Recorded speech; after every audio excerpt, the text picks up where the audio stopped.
اللہم صلی علی محمد وعلی محمد وعجل فرجہم۔ السلام علیکم ورحمۃ اللہ وبرکاتہ۔ سوگ نامہ آل محمد صلی اللہ علیہ وآلہ وسلم کا 34واں حصہ آپ کی سماعتوں کی نظر ہے۔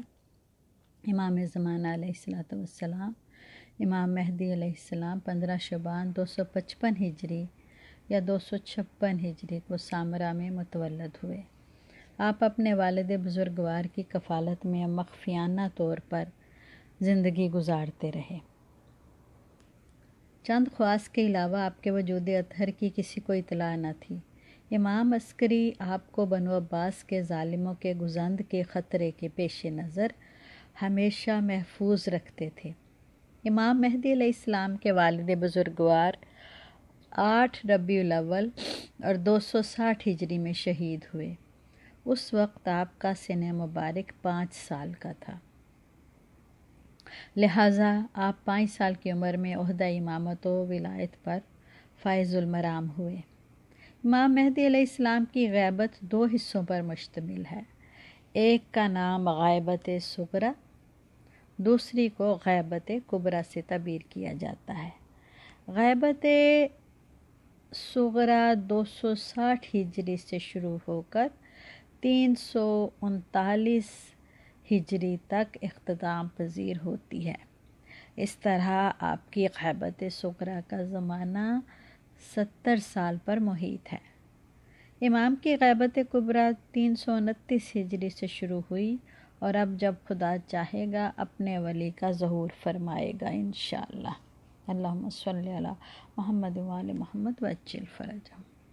اس وقت آپ پردہ غیب میں رہ کر حکمرانی کا فریضہ سر انجام دے رہے ہیں، لہٰذا اس دورانیہ کو غیبت کبریٰ سے تعبیر کیا جاتا ہے۔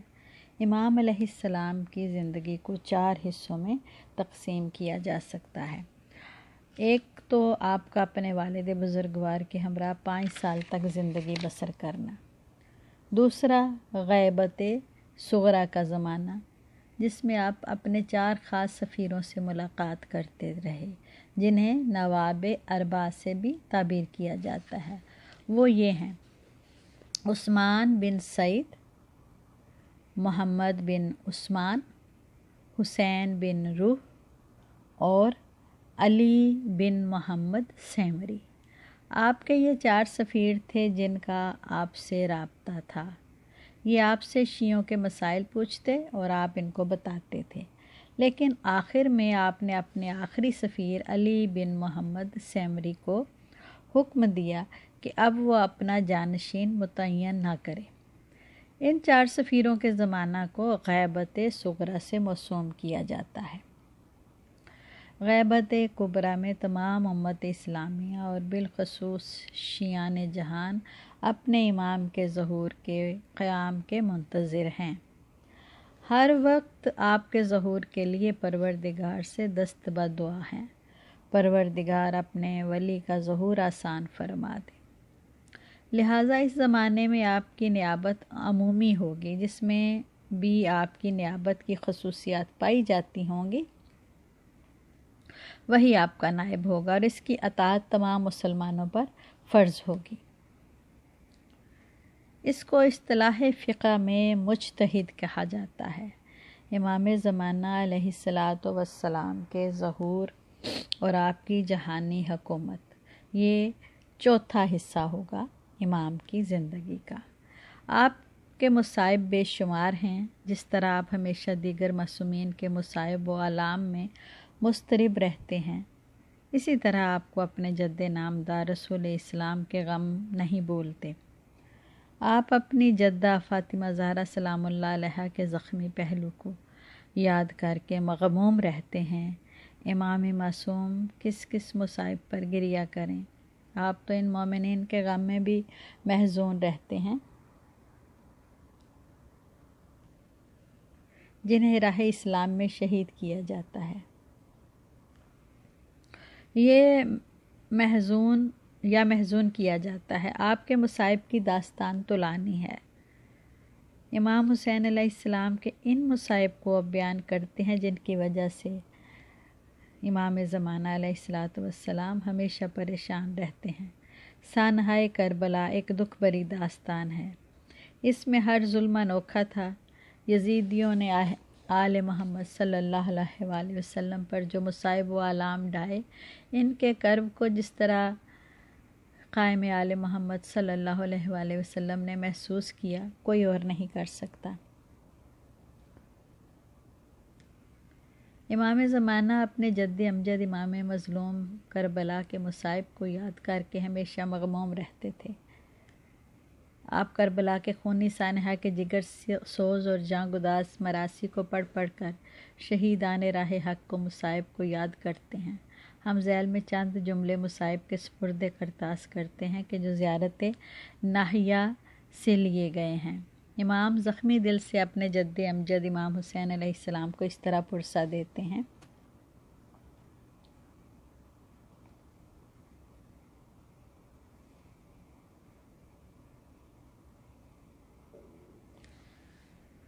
اگر زمانے نے مجھے تاخیر میں ڈالا اور میرے مقدر نے مجھے آپ کی نصرت سے نہ روکا، تو میں شبانہ روز آپ کے مصائب و آلام کو یاد کر کے روؤں گا، اور صبح سے لے کر شام تک میری آنکھیں آپ کے مصائب میں برستی رہیں گی، اور میں خون کے آنسو روتا رہوں گا۔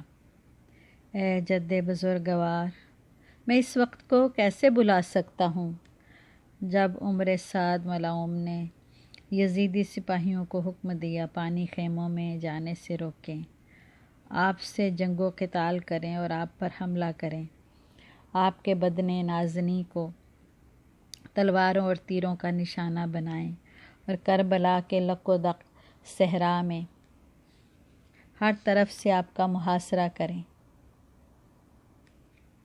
جو کسی کے پاس ہوتا وہ آپ پر وار کرتا اور آپ کو زخمی کرتا۔ اے جد نامدار، میں اس وقت کو کیسے بلا سکتا ہوں کہ جس وقت آپ کا ذوالجناح بغیر سوار کے دوڑتا ہوا خیموں میں آیا۔ وہ سہما ہوا خیموں کی طرف آیا اور اس کی آنکھوں سے آنسو جاری تھے۔ وہ اپنی زبان بے زبان میں کہتا تھا، وائے ہو اس امت کے ظلم و ستم پر کہ جس نے رسول کی بیٹی کے فرزند کو ذبح کر دیا۔ اے جد بزرگوار، میں کس طرح اس دل خراش منظر کو یاد نہ کروں جب اہل حرم نے آپ کے ذوالجناح کو شرمندہ دیکھا۔ اس کی زین لڑکی ہوئی تھی اور وہ اس حال میں خیموں سے باہر آ گئے۔ ان کے بال بکھرے ہوئے تھے اور وہ اپنے چہروں کو تماچوں سے پیٹ رہے تھے۔ ان کے بال پراگندہ تھے، وہ آہ و بکا کر رہے تھے۔ وہ گریہ کرتے، فریاد کرتے اور کہتے تھے، ہائے ہماری عزت گئی۔ وہ اس حال میں قتل گاہ کی طرف جانا چاہتے تھے کہ انہوں نے دیکھا شمر ملعون امام مظلوم کے سینے پر بیٹھا ہے، اور وہ اپنی تلوار کو امام مظلوم کے خشک گلے پر پھیرنا چاہتا ہے اور امام کا سر بدن سے جدا کرنا چاہتا ہے۔ اے جد بزرگوار، کس طرح یاد کروں اس دل خراش منظر کو کہ جب آپ کا جسم اطہر زخموں سے چور چور کربلا کی تپتی ریت پر پڑا تھا۔ ایک سرکش گروہ اپنے گھوڑوں پر سوار ہو کر آیا۔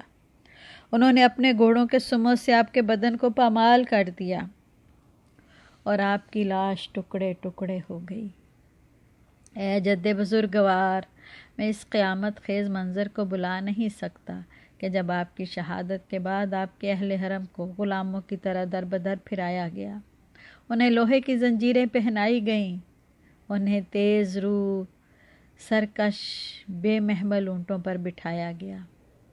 آپ کے اہل بیت کے چہرے گرمی کی شدت سے جل گئے، انہیں بیابانوں اور صحراؤں میں پھرایا گیا، ان کے ہاتھوں کو ان کی گردنوں کے پیچھے باندھ دیا گیا۔ وہ اس حالت میں شہروں اور میدانوں کو عبور کرتے رہے۔ ہلاکت ہو ان گناہ گار اور بے شرم لوگوں پر۔ آپ کی شہادت کی خبر آپ کے جد نامدار رسول اسلام صلی اللہ علیہ وآلہ وسلم کو بذریعہ بشیر پہنچی۔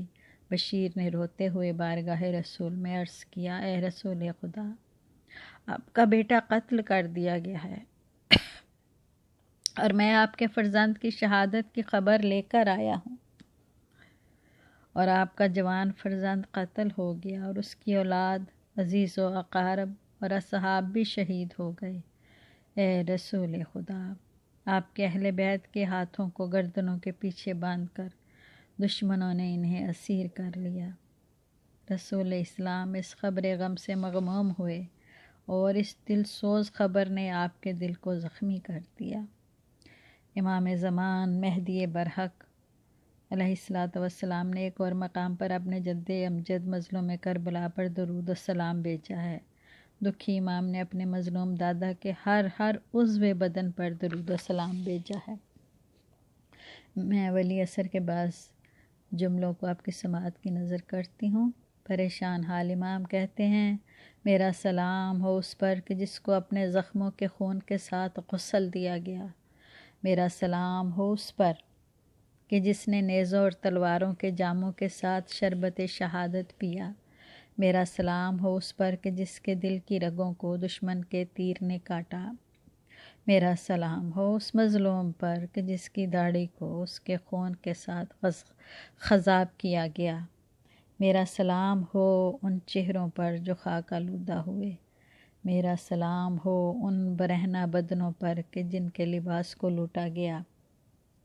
میرا سلام ہو ان دندان مبارک پر کہ جن کے ساتھ ران کی چھڑی کے ساتھ بے ادبی کی گئی۔ میرا سلام ہو ان سروں پر جو نیزوں پر بلند کیے گئے۔ میرا سلام ہو ان لب ہائے مبارک پر جو پیاسے اور خشک تھے۔